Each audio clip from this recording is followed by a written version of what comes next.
memang melihat perkembangan tentang stigma COVID-19 yang begitu pesat nih belakangan ini, kan banyak yang informasi yang kurang benar.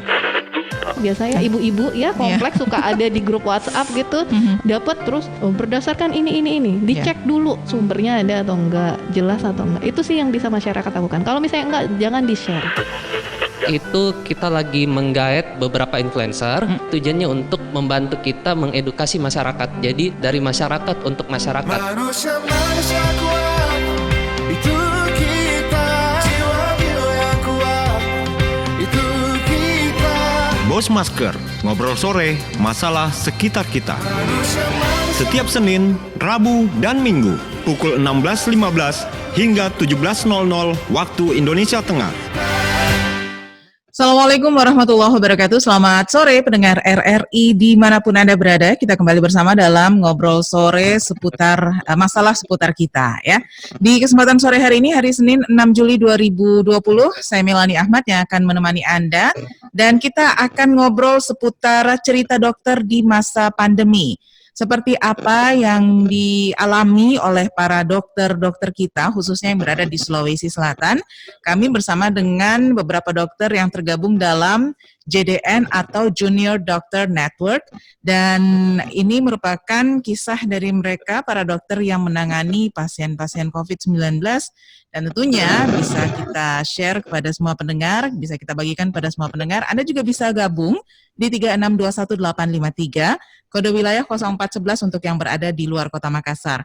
Pesan singkat atau pesan WhatsApp-nya boleh di 0811 4100 222. Baik, saya bersama dengan Dr. Helmi Kuswardana, MKes SPOT. Assalamualaikum, selamat sore, Dok.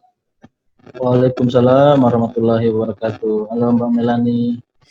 Oke, halo Dok. Ini Dr. Helmi, spesialis bedah ortopedi dan traumatologi. Iya, betul. Dan salah satu disiplin ilmunya juga sebagai MKes itu Master Kesehatan ya? Iya, Mbak. Oke, baik. Selain Dr. Helmi, ada Dr. Sugih Wibowo. Assalamualaikum, selamat sore Dr. Sugih.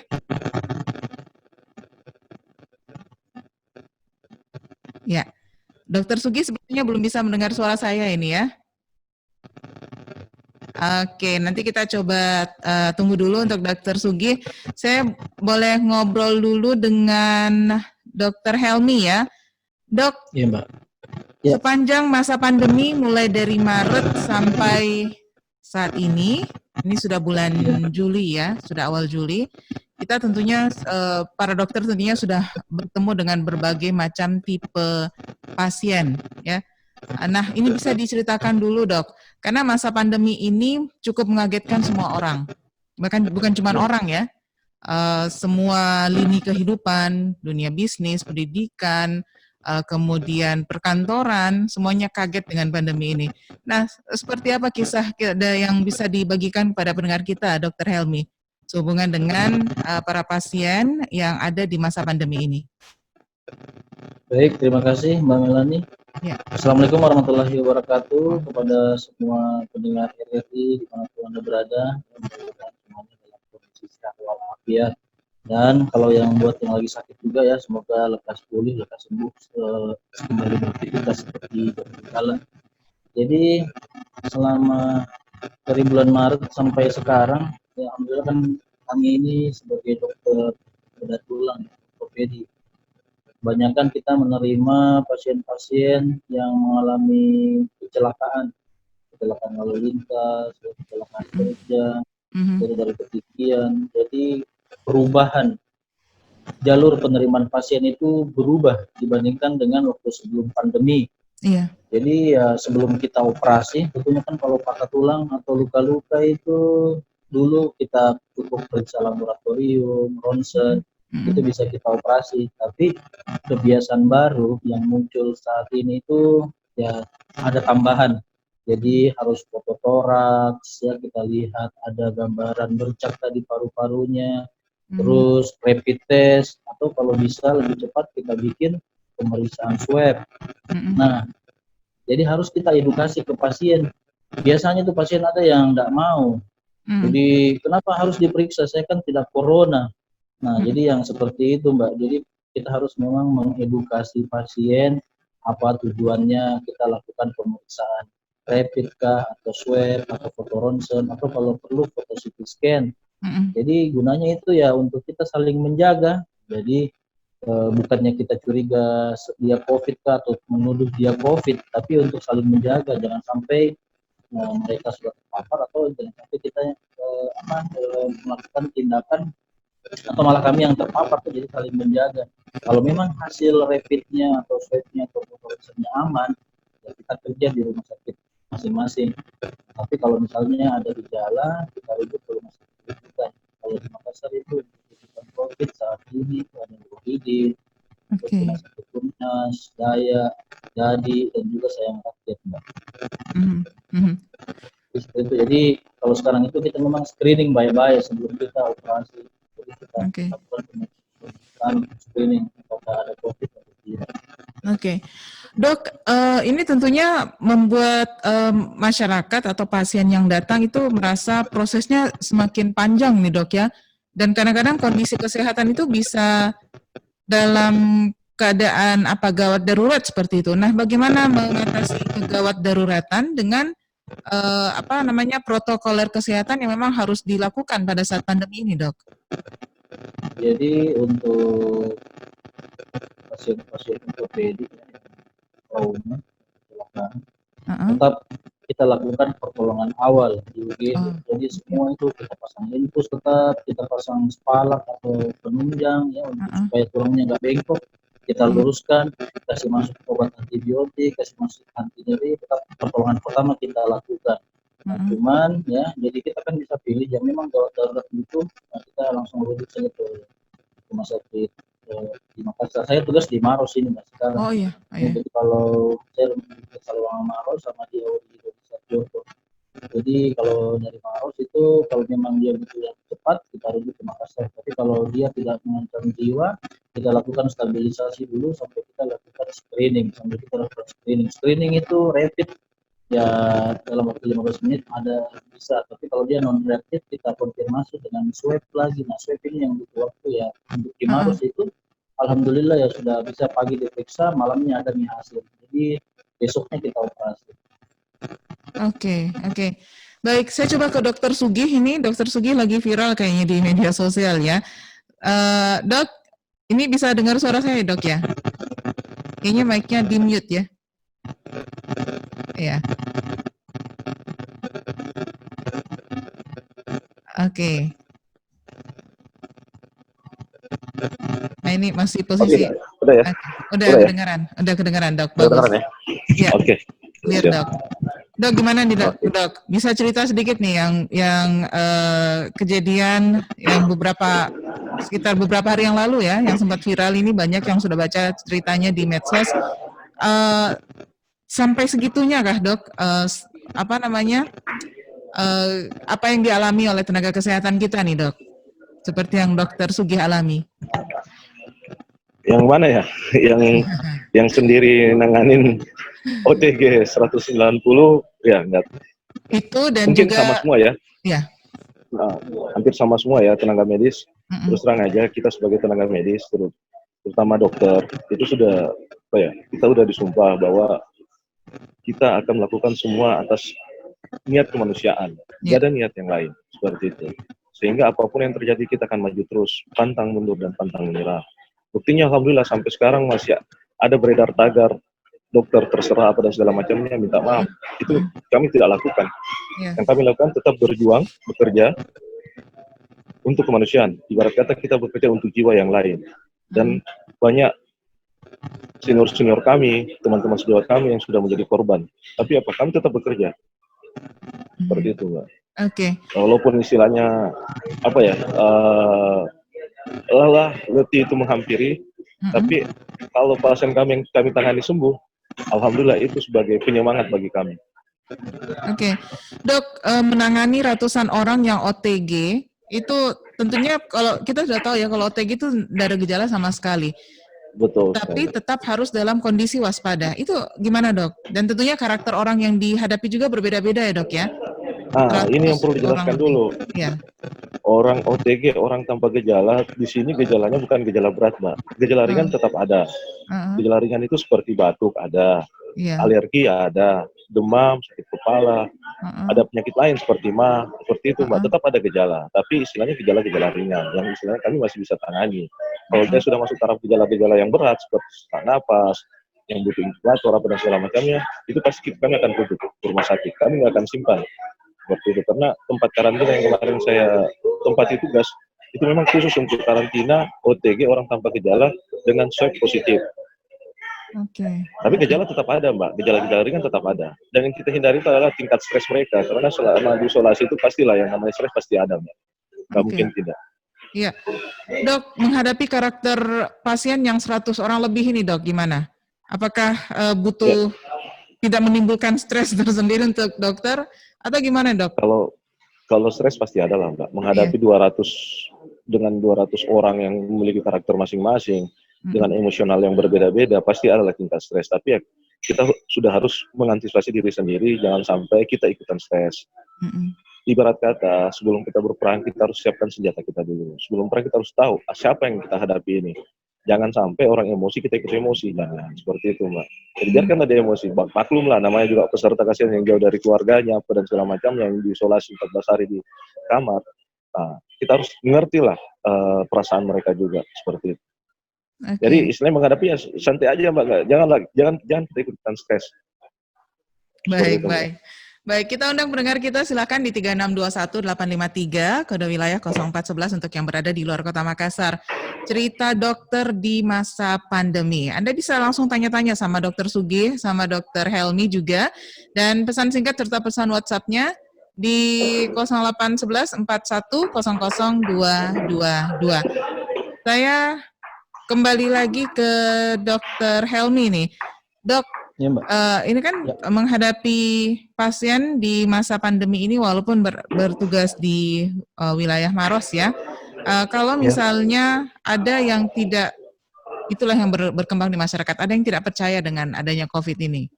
Kebetulan menjadi pasien kecelakaan atau apalah ya yang harus menjalani proses ortopedi sama Dr. Helmi. Bagaimana cara meyakinkan mereka bahwa COVID ini memang ada dan ada prosedur tambahan yang harus dijalani? Jadi sebenarnya tugas kita sebagai tenaga kesehatan itu adalah mengedukasi yang paling utama. Jadi semua tindakan pemeriksaan yang kita lakukan itu, yang dulunya tidak kita lakukan, kenapa sekarang kita lakukan? Ya itu ada tujuannya. Jadi untuk melindungi pasien sendiri dan melindungi tenaga medis tentunya. Jadi kalau dia percaya, alhamdulillah. Ya, jadi kita edukasi apa tujuannya itu rapid, apa itu tujuannya di swab, tunggu dulu hasil swabnya. Kalau dia ternyata positif, terus kita rujuk apa tujuannya supaya jangan terpapar ke keluarganya yang lain, atau ke petugas lain, atau ke keluarga yang lain, atau ke pasien lain yang ada di situ. Nah, cuman masalahnya kalau memang pasien tidak mengerti, ya, jadi tetap kepala batu, ada beberapa marah-marah. Ya kita walaupun ya kita sebagai petugas, kalau mereka setuju tanda tangan persetujuan, resikonya apa. Tapi kalau tidak setuju tetap tanda tangan penolakan, Mbak. Jadi penolakan tindakan, terus ya pulang pasiennya. Kalau tidak mau diperiksa, kalau pasien tidak mau menolak diperiksa, ya mau bagaimana? Tetap kita sudah jelaskan, kita edukasi, pasien menolak, tidak bisa kita paksa. Jadi tapi harus tanda tangan penolakan tindakan, Mbak. Tapi sepanjang kita edukasinya baik, pasien mengerti, ya sebagian besar pasien kami sih alhamdulillah sampai saat ini belum ada lah untuk yang mau maksa pulang atau apa. Cuman takut saja. Itu wajar kalau pasien takut karena sakit biasa saja, tidak apa-apa, sehat, dikira COVID. Tapi kalau kita kasih pengertian, insya Allah mereka mengerti, Mbak. Oke, saya ke Dr. Sugih lagi nih, Dok. Untuk pertanyaan yang sama ini, meyakinkan terutama yang OTG, karena kan tidak ada, mungkin gejalanya hanya gejala ringan ya, tadi disebutkan sakit kepala, dan seterusnya. Ada nggak dari antara 200 pasien itu yang merasa bahwa saya nggak COVID kok, ini kan cuma gejala biasa, misalnya seperti itu, ngotot seperti itu, Dok? Ada ya? Ada, Mbak. Ada, bukan 1-2 orang lagi, Mbak. Hampir semua pasti menanyakan. COVID ini ada enggak sih, Dok? Pernah kejadian satu kali. dia di rapid rapidnya. Di swab pertama itu negatif, tapi dia tetap isolasi mandiri. Setelah itu isolasi mandiri 14 hari, di swab kedua ternyata positif hasilnya, Mbak. Dia kaget, dia tidak percaya, loh kok dok, saya kan dalam rumah cuma di kamar, paling kamar mandi, loh kok kenapa bisa swab saya positif? Dari mana virus itu? Ya, saya jelaskan, Pak, andai kata virus itu bisa kelihatan, bisa kita lihat, ayo Pak, sama-sama kita bunuh virus. Masalah itu virus nggak kelihatan, Pak. Kita nggak pernah tahu datangnya dari mana. Bapak kan isolasi mandiri di rumah. Orang di rumah berapa orang, Pak? Berapa orang yang keluar masuk rumah? Seperti itu. Otomatis kan kita nggak pernah tahu ada yang bawa dari luar masuk ke rumah, Bapak sentuh sesuatu, yang Bapak sentuh daerah hidung dan tenggorokan, daerah muka, dan masuklah virus itu ke dalam tubuh Bapak. Andai kata saya bilang virus itu bisa dilihat, Pak. Ayolah sama-sama kita bunuh. Masalah ini virus nggak kelihatan, loh. Dilihatnya itu pakai mikroskop yang 0, berapa mili gitu, sehingga baru kelihatan. Jadi yang tahu itu memang orangnya. Ahli virus sendiri sudah menyatakan bahwa virus ini ada, ini nyata, ini bukan rekayasa. Jadi kalau memang Anda menanyakan virus ini ada atau tidak, ya silakan berhubungan dengan ahli virus. Istilahnya untuk meyakinkan Anda seperti itu. Ya jalan-jalanlah ke ahli virus untuk melihat langsung virus COVID-19 itu seperti apa gitu. Nah, seperti itu Mbak cara menjelaskannya. Jadi karena itu kita nggak bisa lihat. Ini nggak dilihat kasat mata, dia kata dia kasat mata, ya udah ayo sama-sama kita bunuh virus. Masalahnya nggak kelihatan, seperti itu, Mbak. Oke, jadi pada dasarnya semua yang masuk di situ OTG dengan gejala ringan ya, bukan tanpa gejala sama sekali, dengan gejala ringan itu kebanyakan tidak menerima ya? Kebanyakan yang tidak menerima, ada juga yang istilahnya menerima karena dia udah tahu, karena dia udah baca beberapa artikel. Contoh, ada beberapa istilahnya orang, saya tuh waktu pertama tahu saya itu COVID itu pada saat apa? Pada saat menyemprotkan parfum di badan, ternyata saya nggak bisa cium aroma parfum itu. Dia nggak bisa cium aroma parfumnya. Indra penciuman itu berkurang. Dia sudah sadar bahwa ini ada apa-apa dengan saya. Akhirnya dia berani untuk memeriksakan diri dengan swab. Dia nggak pakai rapid, tapi langsung swab. Setelah di swab ternyata benar dia terpapar COVID-19 seperti itu, Mbak. Akhirnya ya tadi dia di isolasi mandiri di Hotel Harper.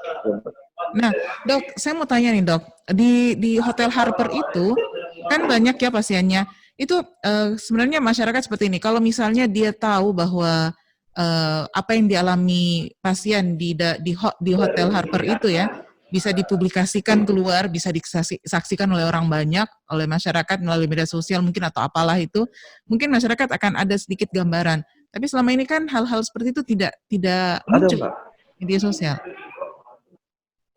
Iya, begini Mbak, ada beberapa orang yang berani, sudah ada beberapa yang beredar video, termasuk ini yang tadi saya dapat kiriman dari kepala desa dari Kabupaten Bone, itu mengirim saya video, dan dia berani mengatakan bahwa saya terpapar COVID. Nanti kalau Mbak mau, nanti saya kirimkan videonya Mbak, ada beberapa, tapi memang kebanyakan orang yang masih menganggap COVID ini adalah penyakit aib, masih malu, takut, dan segala macam. Tapi ada beberapa yang berani untuk saya COVID. Saya harus jelaskan karena saya takut keluarga saya terpapar, sehingga mereka mau isolasi mandiri dengan menyampaikan kepada keluarga. Siapa tahu sebelum dia terinfeksi COVID ini, mereka berhubungan dengan teman-temannya, teman-teman bisa memeriksakan diri juga, seperti itu menjaga mengantisipasi. Ada kok Mbak, sudah ada beredar beberapa video yang menyatakan dirinya. Bahkan kemarin terakhir kalau saya tidak salah bisa buka di IG-nya IG Duta COVID Provinsi Sulawesi Selatan, salah satu peserta LIDA kalau saya tidak salah, Ila LIDA itu berani mengatakan bahwa saya COVID seperti itu. Dan bahkan kemarin waktu selesai isolasi itu dia dijemput oleh Pak Gubernur, Pak Bupatinya, Bupati Wajo, dan bersama manajernya. Dan pada saat pulang dia menyampaikan ucapan terima kasih kepada Pak Gubernur, kepada tim medis. Selama dia isolasi itu diberikan pelayanan yang luar biasa seperti itu. Oke, kita sudah punya beberapa pertanyaan melalui pesan WhatsApp. Sebentar kita akan bacakan, dan untuk yang ingin bergabung melalui line telepon 3621 853 tetap kita buka untuk Anda. Jangan lupa acara ini masih akan terus berlanjut hingga jelang pukul 17 waktu Indonesia Tengah. Dr. Sugi dan Dr. Helmi, kita jeda sejenak. Setelah yang satu ini kita akan segera kembali dalam ngobrol sore kita. Rapid test diprioritaskan kepada 3 golongan utama. Yang pertama, memiliki riwayat kontak dengan pasien dalam pengawasan. Dan yang kedua, memiliki riwayat kontak dengan pasien yang terkonfirmasi positif COVID-19. Dan yang ketiga, orang dalam pemantauan atau ODP. Ngerinya Pak, tidak mau Kijo ikut rapid test Pak. Rapid test? Gini loh Ma, rapid test itu diutamakan bagi orang tanpa gejala atau OTG. orang dalam pemantauan atau ODP, dan pasien dalam pengawasan PDP. Pemeriksaannya itu dilakukan di fasilitas pelayanan kesehatan. Tapi kalau hasilnya negatif, artinya boleh kemana saja nih Pak? Ya nggak gitu juga lah Ma, kan masih screening awal. Walaupun hasilnya negatif, tetapi kita tetap disarankan berada dalam rumah Ma dan melakukan physical distancing. Nah, kita ikuti anjuran pemerintah supaya virusnya tidak semakin menyebar. Soalnya Mama bosan Pak, terus tinggal di rumah. Makanya Ma, temenin Papa dong kerja dari rumah. Iklan layanan masyarakat ini dipersembahkan oleh Radio Republik Indonesia. Virus Corona atau COVID-19 sedang mewabah di Indonesia. Kenali, waspadai, berdoa, dan jangan panik. Pesan ini disampaikan oleh Radio Republik Indonesia. Ya, pendengar masih di Ngobrol Sore Masalah Sekitar Kita, Bos Masker, dan kita bersama dengan Dr. Sugi Wibowo, juga ada Dr. Helmi SPOT. Baik, kita ke penelpon dulu, Dr. Sugi dan juga Dr. Helmi. Halo, selamat sore. Selamat sore, Mbak. Selamat sore, Bu Mila. Bu Mila di Makassar, silakan Bu Mila. Ada yang ingin ditanyakan, ini kita lagi cerita nih, cerita dokter yang dihadapi selama masa pandemi ini, Bu Mila. Silakan. Ya, saya cuma ingin tanya dari dua narasumber yang ada, itu dokternya, ada nggak kejadian yang tidak bisa dilupakan selama bertugas menjadi atau merawat 19 gitu, kejadian atau momen yang tidak terlupakan, misalnya tiba-tiba ada pasien yang minta nomor pribadi, ataukah ada pasien yang tiba-tiba dekat atau gimana, atau keluarga pasien, ada nggak? Oke, yang nggak bisa dilupakan ya? Ya, momen yang tidak terlupakan. Baik, Bu Mila, terima kasih. Ya. Baik, Dok, ini sudah ada satu pertanyaan dari Bu Mila. Ada yang minta nomor pribadi nggak? Ada kejadian yang tidak terlupakan nggak selama masa pandemi ini dalam menghadapi pasien? Terus kita punya pertanyaan dari pesan WhatsApp, ada Pak Wahyu di Makassar. Saya ingin menanyakan, selama ini saya rutin kena influenza hampir setiap beberapa bulan sekali. Dalam setahun bisa 4-5 kali. Tapi kenapa di masa pandemi ini, alhamdulillah, saya nggak pernah kena influenza nih. Kira-kira apa ya penyebabnya? Atau memang saya sudah kebal influenza? Baik, itu dari Pak Wahyudi di Makassar.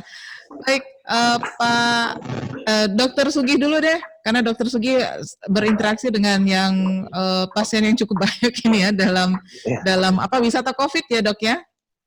Betul sekali, Mbak. Oke, jadi gimana, begini, Dok? Mbak. Kalau kejadian yang Mbak Mila pernah sampaikan tadi, ada kejadian seperti itu. Karena kan saya itu hampir tiap pagi selama bertugas di Harper itu, Mbak, itu menerima 300-300 chat keluhan. Termasuk ada beberapa yang chat, karena saya terus terang saya kan menutup foto profil saya. Nanti berteman saya add, baru foto-foto saya kelihatan. Jadi ada satu ibu-ibu tapi bertanya, saya kira saya masih muda. Kirain saya masih single bertanya, dokter masih single ya? Kalau masih single, kebetulan saya punya anak, Dok, umur 25 tahun. Aduh, gila. Saya bilang, minta maaf, Bu, umur saya sekarang 37, Bu. Sudah punya istri dan anak. Oh, minta maaf, Dok, karena saya nggak tahu. Dok, kirain dokter masih muda, karena selama ini suara dokter kalau lewat telepon itu masih kayak anak muda sekali. Saya bilang, Masya Allah. Tapi kan kejadian yang paling saya tidak bisa lupakan itu yang kejadian kasus ada peserta yang membunuh diri. Itu yang paling saya tidak bisa lupakan. Itu kapan itu, Dok, tepatnya? Itu pas minggu pertama saya bertugas di Hotel Harper. Seperti itu. Boleh saya ceritakan di sini? Kisahnya? Boleh. Itu kenapa sampai mau bunuh diri, Dok? Jadi kisahnya seperti ini, Mbak. Jadi kisahnya itu waktu dia pertama kali masuk di Hotel Harper itu, dia bersama suaminya. Dia terpapar COVID bersama suaminya. Sehingga dia dikasih satu kamar bersama suaminya. Setelah 14 hari menjalankan isolasi, mereka berdua di swab. Setelah keluar hasilnya, ternyata suaminya sudah negatif dan dia positif, masih tetap positif. Sehingga apa? Suaminya diizinkan untuk kembali pulang ke daerahnya. Tapi istrinya tetap tinggal. Pas ditinggal begitu sama suaminya, dia mulai menangis. Akhirnya apa? Kita satu kamar kan dia sama sepupunya. Setelah satu kamar sama sepupunya, tidak lama itu sepupunya menelpon. Dia menelpon pendamping, ibu pendamping minta tolong adik saya mau bunuh diri, akhirnya pendamping hubungi saya, ya saya pakai pakaian lengkap, sampai di level 3 untuk naik ke kamarnya. Itu pisaunya udah di tangan loh, pisau udah di tangan dan nangis-nangis. Saya mau mati nih sekarang, saya mau mati. Kenapa ibu mau mati? Kenapa mau bunuh diri? Saya bilang, kan nggak mau suamiku tidak ada di sini. Saya mau ada suamiku. Selama nggak bisa begitu bu, suami kita sudah negatif bu, ibu masih positif. Tidak mau hadirkan suamiku. Akhirnya saya negosiasi, akhirnya saya hubungi suaminya itu melalui video call. Setelah video call suaminya, lalu suaminya mau mengerti, saya sampaikan sama ibunya, oke bu, saya akan hadirkan suami ibu, tapi dengan catatan. Pertama, pisaunya kasih saya. Yang kedua, pada saat ibu ketemu sama suami, tolong tetap dengan protokol jaga jarak, nanti kita siapkan tempat khusus.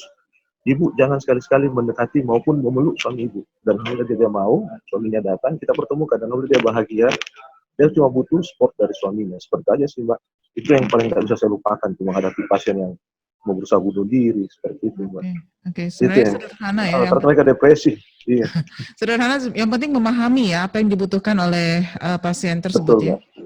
Oke, tapi itu perlu art juga, perlu seni juga. Kalau Dokter Helmi ada kejadian tidak terlupakan nggak nih dok sepanjang masa pandemi ini? Kalau dari kami, kalau pasien-pasien ya yang kita tangani itu di kamar operasi pastinya yang dalam kondisi swab negatif. Ya, jadi kalau untuk yang positif, terus terang saya tidak langsung ketemu karena pasti langsung kami rujuk ke rumah sakit rujukan. Cuman yang bagi saya itu yang paling menyentuh itu adalah, kan saya tugas di 3 rumah sakit mbak. Satu persatu itu teman-teman saya itu yang dokter, yang perawat, petugas kamar operasi, apotik itu satu persatu bertumbangan ya positif swab. Jadi kalau dia positif tentunya harus diisolasi. Jadi rumah sakit ini yang harusnya dijaga oleh berapa orang petugas, ya kita harus bahu-membahu, baku bantu.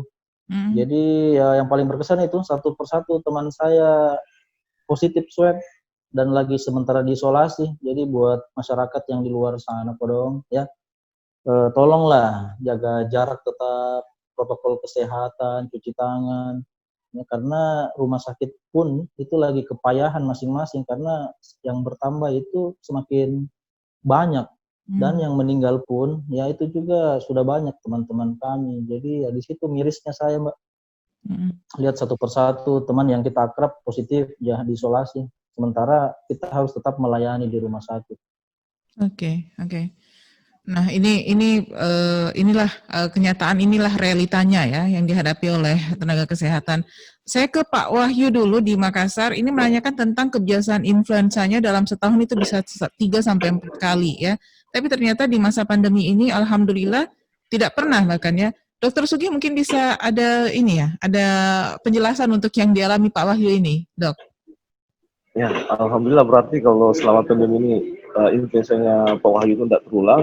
Bisa jadi antibodi yang terbentuk di tubuh Pak Wahyu itu sudah luar biasa sekali, sehingga apa? Sehingga pada masa pandemi ini influensanya tidak kambuh lagi seperti itu, Mbak. Karena mungkin Pak Wahyu sudah terbiasa kena influenza, sudah tahu ini penanganannya, karena influenza sendiri itu dari virus penyebabnya, Mbak, virus flu. Itu virus influenza namanya, sehingga apa? Sehingga penanganan itu dengan menggunakan antibodi. Daya tahan tubuh kita aja diperkuat. Dengan menggunakan antibodi atau daya tahan tubuh kita diperkuat, insya Allah itu influenza akan berhenti dengan sendiri. Oke, baik. Nah, Dokter Helmi dan juga Dokter Sugi sebenarnya masih banyak ini yang mau ditanyakan dan ya kita terbatasi oleh waktu. Artinya saya mau kasih kesempatan dulu untuk Dokter Sugi untuk memberikan pesan-pesannya kepada masyarakat, khususnya buat pendengar kita yang mendengarkan ngobrol kita di sore hari ini, Dok. Silakan, Dok. Oh iya, makasih Mbak. Ini saya cuma lanjutin namanya Dokter Helmi tadi pagi nelpon saya. Katanya ada yang mau terima tantangan untuk menghadapi ini. Wah, kalau mau terima tantangan silakan Mas datang. Serius, saya nggak main-main. Kalau Anda mau buktikan silakan Anda datang. Karena saya cuma bisa bilang, virus ini nggak kelihatan Mas. Ini nggak kelihatan, nggak bisa dilihat oleh kasat mata. Jadi hati-hatilah dalam berbicara. Jangan sampai Anda terpapar, Anda menangis-nangis seperti itu. Bukan apanya. Kasihan keluarga Anda. Anda bawa virus, bawa pulang ke rumah. Kasihan. Tetaplah dengan protokol kesehatan. Saat ini adalah tetap jaga jarak, pakai masker, dan pakai cuci tangan. Seperti itu, Mbak. Dan percayalah, yakinlah bahwa virus ini ada, Mbak. Virus corona ini ada, yakinlah. Karena ahli virus sendiri yang menyatakan virus ini ada. Bukan rekayasa, bukan main-main. Seperti itu. Itu sih yang Mbak mau sampaikan. Baik. Terima kasih Dokter Sugi. Kalau Dokter Helmi khususnya, ya silakan Dok. Jadi buat semuanya, kita ini ibarat lagi naik kapal. Nah, kita naik kapal di satu kapal, terus kita menghadapi badai yang sama ini. Oh, jadi badai ini kita harus saling bahu-membahu lah antara pemerintah, tenaga kesehatan, dan masyarakat supaya kita bisa melalui badai ini bersama-sama dengan selamat. Jadi jangan kita sama-sama menghadapi badai, terus ada yang menghujat, menyalahkan lah, konspirasi lah, apa tuh. Jadi sebaiknya kita bahu-membahu lah, kita gotong royong. Jangan melihat dari cuman baca berita saja dari WA, wah ini yang benar, oh itu salah. Jadi cobalah kalau ada berita disaring dulu. Lihat dari sudut pandang yang berbeda. Sama itu ibarat kalau arsitek lagi bangun rumah, jangan lihat dari depan saja, lihat juga dari samping, belakang, depan, dalam, baru kita tahu ini berita benar atau salah. Jadi buat semuanya, kalau ada informasi disaring dulu kebenarannya, jangan langsung disebar. Oh disebar. Jadi akhirnya orang pusing. Terus yang tadi menambahkan yang kenapa kalau flu bisa hilang sekarang, ya mungkin selama kita pandemi ini kita lebih sehat gaya hidup tak. Yang dulunya kita kalau habis pegang apa-apa nggak pernah cuci tangan, sekarang kita cuci tangan. Tuh habis ngapain cuci tangan. Terus dulu berwudu mungkin pada saat sholat saja, sekarang mau tidur sudah bangun tidur wudu, ya itu juga bisa mengurangi penyakit. Terus pakai masker, jaga jarak. Jadi artinya kita sudah dengan hikmah dari corona ini, kita hidup sehat sudah kita lakukan. Jadi makanya kita terus fisik juga sama psikis sudah siap menghadapi penyakit. Pasti kita makan, olahraga. Oh jadi kita lebih sehat sekarang ini. Tapi ingat tetap protokol kesehatan itu dilakukan. Pakai masker, cuci tangan, dan jaga jarak. Mandi kalau habis dari kemana-mana. Begitu. Dan itu juga gaya hidup normal baru, rajin pemeriksaan rapid atau swab. Nah itu sudah harus dilakukan. Apalagi kalau habis kontak langsung periksa. Sekarang kan gratis itu kalau mau pemerintah provinsi sudah siapkan. Rapid, ya? Ambil itu kesempatan. Baik. Terima kasih Mbak.